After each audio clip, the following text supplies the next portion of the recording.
Welcome to Suman TV. నేను మీ anchor Teju. ఇవాళ మనం tender hands physio and rehabilitation సెంటర్లో ఉన్నాము. ప్రెజెంట్ మనతో పాటు physio spinal and Cairo practitioner doctor Naveen Indore గారు మనతో ఉన్నారు. నమస్తే డాక్టర్ గారు. ఇవాళ మనము మెడ నొప్పి గురించి తెలుసుకోవడానికి డాక్టర్ని సంప్రదిస్తున్నాము. సో ఒక్కసారి మెడ నొప్పి అసలు ఎలా వస్తుంది డాక్టర్, దీని గురించి మీరు వివరించాలి. ఈ మెడ నొప్పి రావడానికి మనకు ముఖ్య రీజన్ ఏంటంటే మొబైల్ని ఎక్కువ వాచ్ చేయడం వల్ల అక్కడ ఉండే మజిల్ లైక్ ఏంటంటే ట్రెపిజియస్ మజిల్ ఉంటుంది, స్టెనోగ్లినో మాస్టైడ్ మజిల్స్ ఉంటాయి. ఇవన్నీ నెక్ బేస్ చేసుకున్న నెక్కు సంబంధించిన మజిల్స్ ఇవి. ఈ మజిల్స్ ఓవర్ స్ట్రెయిన్ అయినప్పుడు ఆటోమేటిక్గా లోపల ఉండే వర్టిబ్రల్ స్పైన్ ఉంటుంది. ఆ స్పైన్ మీద ఎప్పుడైతే స్ట్రెయిన్ పడుతుందో ఆ పెయిన్ అనేది మనకు అగ్రివేట్ అవుతూ ఉంటుంది. ఆ పెయిన్ అగ్రివేట్ అయినప్పుడు మనం ఏంటంటే మామూలు పెయిన్ అనుకుని ఒక పెయిన్ కిల్లర్ తీసేసుకొని అలా కంటిన్యూ అవుతాం, కానీ లోపల జరిగే డ్యామేజ్ చాలా ఎక్కువ ఉంటుంది.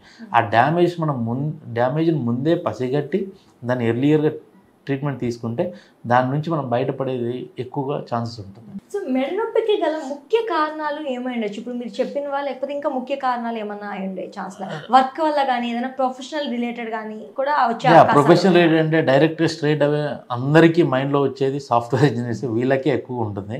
ఏంటంటే వాళ్ళు ఏంటంటే కంటిన్యూస్లో వాళ్ళ ల్యాప్టాప్ కానీ లేకపోతే సిస్టమ్ వర్క్ చేయడము, ఒకే పొజిషన్లో కూర్చోవడము, వాళ్ళు ఆటోమేటిక్గా ఇంకా ఆ స్ట్రెయిన్ మజిల్ అంతా ఇప్పటివరకు చెప్పాం మనం, ఆ మజిల్ ఎలా స్ట్రెయిన్ అవుతుంది, ఎందుకు అవుతుంది అనేది. ఆ మజిల్ అనేది ప్రతి ఒక్కరికి అదే స్ట్రక్చర్ ఉంటుంది, ప్రతి ఒక్కరికి అదే ఎలా ఉంటుంది.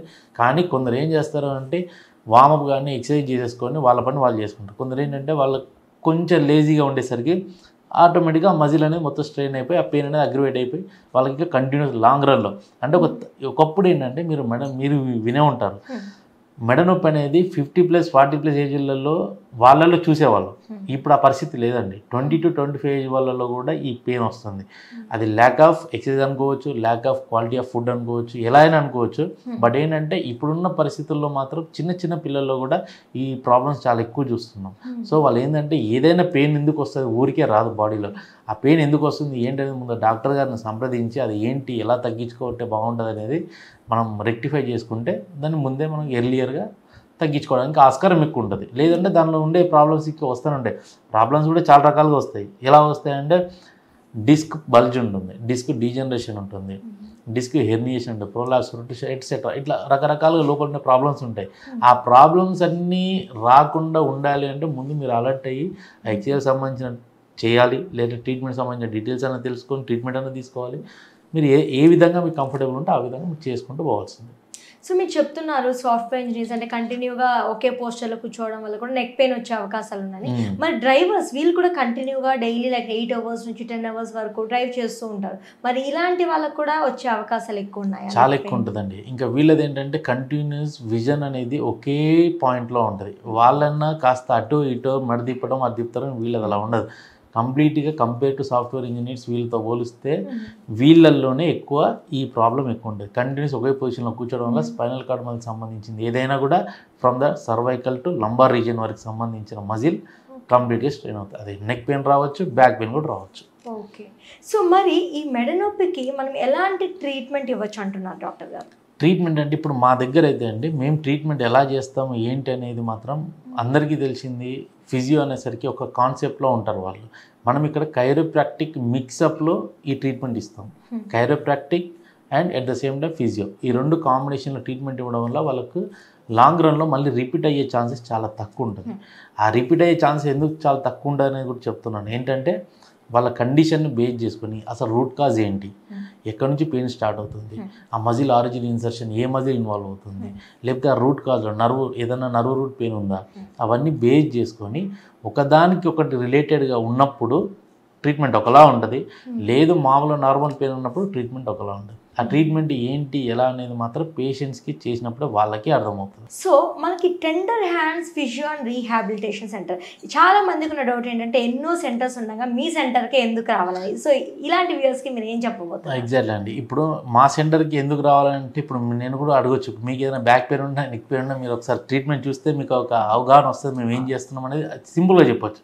బట్ ఏంటంటే నేనేమంటున్నాను, ఇక్కడ మా దగ్గరికి ఎందుకు రావాలి అని అంటే మేము ఇక్కడ స్పెషల్గా treatment back pain neck pain గత 12 years నుంచి మా ఎక్స్పీరియన్స్ అండ్ ఎక్స్పర్టైజ్ దీంట్లోనే ఎక్కువ ఉంది.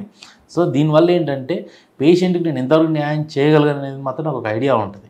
దానివల్ల వాళ్ళకి ఎక్కువ హెల్ప్ అవుతుంది. ఇప్పుడు ఈ రోజుల్లో ఏమవుతుందంటే నెక్ పెయిన్ అనేసరికి బ్యాక్ పెయిన్ అనేసరికి ఇమ్మీడియట్ ముందు ఎంఆర్ఐకి వెళ్ళిపోతారు. ఆ ఛాన్స్ కూడా మనం ఇవ్వకుండా మనకు ఎర్లియర్ స్టేజ్లో ఉందా లేదా అదేంటనేది మనము వాళ్ళని పాల్పేట్ చేస్తే కానీ ఈజీగా తెలిసిపోద్ది. ట్రీట్మెంట్ విషయానికి వస్తే మట్టుకు మనం ఫిజియో ప్లస్ కైరోప్రాక్టిక్ ట్రీట్మెంట్ రెండు ఇన్వాల్వ్ చేసి వాళ్ళకి మోర్ బెనిఫిట్స్, అంటే ఎలా అంటే మోర్ బెనిఫిట్స్ అంటే పెయిన్ తగ్గుద్ది కదా అని సింపుల్గా వాళ్ళు అనుకోవచ్చు, కానీ అలా కాదు. వాళ్ళకి ఏంటంటే మళ్ళీ రిపీట్ అవ్వకుండా రీఅక్కర్ అవ్వకుండా వాళ్ళు ఏం చేసుకోవాలి, ఇంట్లో అయినా సరే ఇంకేదైనా జాగ్రత్తలు తీసుకోవాలా, లేకపోతే కొందరు ఎలా ఉంటుందంటే అండి బాడీ స్ట్రక్చర్ వచ్చేసి ఒకరు ఒకలా ఉంటారు, వెయిట్ ఇంకొకరు ఇంకోలా ఉంటారు. వాళ్ళు ఇంట్లో ఏ వర్క్ చేస్తుంటే పెయిన్ వస్తుంది అనేది వాళ్ళు మనకు చెప్పిన దాన్ని బట్టి ఓరల్ కన్సల్టేషన్లో చెప్పిన దాన్ని బట్టి మనకు అండర్స్టాండింగ్ వస్తుంది. దాన్ని బట్టి మనం వాళ్ళకి ట్రీట్ చేసి దాని తర్వాత మీరు ఇంట్లో ఇలా ఉంటే సరిపోద్దని చిన్న చిన్న కరెక్షన్స్, పోస్చరల్ కరెక్షన్ చెప్తాం. ఎర్గనామిక్స్ అని చెప్పేసి మీరు వైల్ సిట్టింగ్ స్టాండింగ్ ఏ పొజిషన్లో స్లీపింగ్ పొజిషన్లో ఎర్గనామిక్స్ అని గూగుల్ చేసినా కూడా మీకు దాంట్లో వస్తుంది, కానీ దాన్ని పాటించడం ఇంపార్టెంట్. దాన్ని చాలా మట్టుకు ఇప్పుడున్న ఈ జనరేషన్ ఎక్సర్సైజ్ మట్టుకు అసలు ఎవరు చేయడానికి ఇష్టపడలేదు. అట్లీస్ట్ వాకింగ్ అనేది చేసుకున్నా కూడా ఇటువంటి ఎక్కువ స్ట్రెయిన్ అవ్వకుండా కాస్త రెమెడీగా వెళ్ళకుండా ట్రీట్మెంట్కు సుదూరంగా అంత దూరం వెళ్ళి ట్రీట్మెంట్ చేసుకోవాలి, ఇక్కడ చేసుకోవాలి, అక్కడ చేసుకోవాలి. మీరు ముందు ఇవన్నీ పాటిస్తే కదా ఇవన్నీ ఇంత దూరం రావడానికి వచ్చే అవకాశం ఉండదు.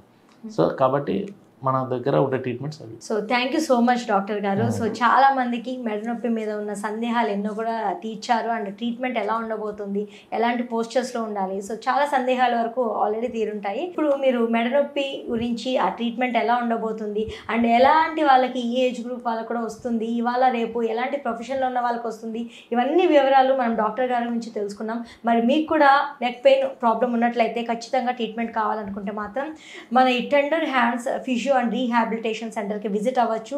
సో కింద స్క్రోల్ అవుతున్న నెంబర్స్కి కాల్ చేస్తే మీకు అపాయింట్మెంట్ ఇస్తారు. సో దాన్ని బట్టి మీరు విజిట్ అవ్వచ్చు క్లినిక్కి. Thank you.